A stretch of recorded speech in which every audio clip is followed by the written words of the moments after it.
Onitama is a two-player abstract game that puts a martial arts master and their students against one another. Players will take a color of their choice and place their master at the matching temple arch.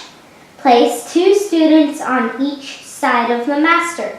Shuffle the 16 move cards and deal 2 face-up to each player. Put 1 more card face-up on the side and return the rest of the cards to the box. Because all 5 cards can be seen by both players, this is called a perfect information game.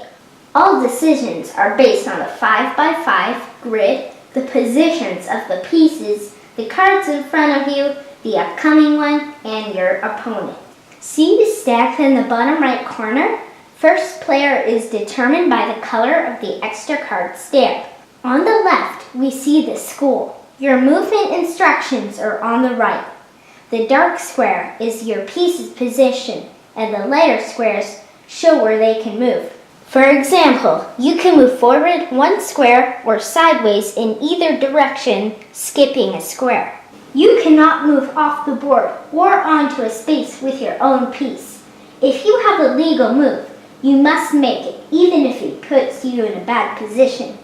If you land on an opponent, you capture it. Once a card has been used, exchange it for the card on the side. In other words, all 5 cards will be moving around this game, from player to side and side to player, and so on. There are 2 ways to win. Capture your opponent's master, or move your master into the opponent's arch space. Move your piece to one of the spots shown on your 2 cards, swap that used card for one on the side, and try to win in one of the 2 ways. That's Onitama. This game, including setup and takedown, will usually be 10 to 15 minutes. I think our longest game was 17 minutes. This is not only a weeknight game, but one you can play a few times in a row. Onitama takes up very little space. There's the mat and a few cards. While they probably won't be good at the game, I'd say even 5 or 6-year-olds could play this. The pieces are thick and easy to hold, and there's no reading involved. If they can tell the difference between red and blue pieces and know that dark square is me, light square is where my piece can go, they can handle it.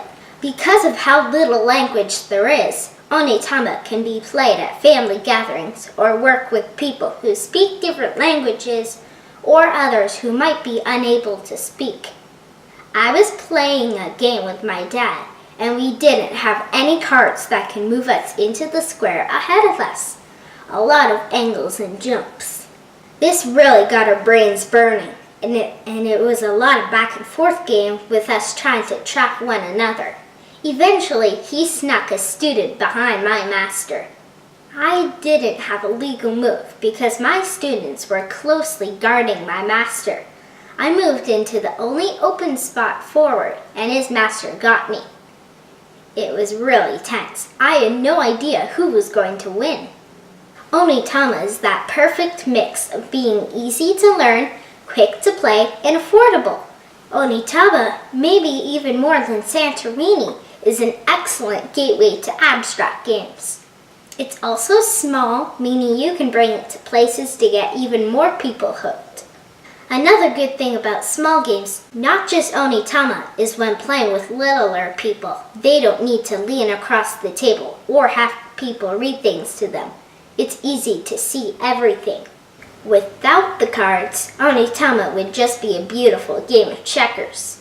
With them, you, like in chess, have limited movement for each piece. The thing is, unlike chess, once you use a card, you might not be able to move that piece again unless one of your new cards has a legal move for it. On that point, having to think about your pieces, the board state, your cards, the upcoming one, and your opponent's pieces and cards every move makes this a great thinking game. Of course, after every move, those variables change and you need to analyze everything again. The art doesn't make or break the game. I like this even with coins on paper, but it is so beautiful. I'm torn on the cards. I wish there were more than 16, but at the same time, I like that we grow to learn the cards and their strengths and limitations. There is an expansion though, with 16 new cards. Onitama is a wonderful abstract. Every move presents its own puzzle and challenge. Whether you win or lose, you want to jump right into another game. It is accessible for gamers of pretty much all ages and skill levels. If you have avoided abstracts because they seem overwhelming, this is one to check out. The restrictions, in a way, give you freedom. You are free to not worry about complex movement and scoring rules and just enjoy simple yet challenging gameplay. 2 thumbs.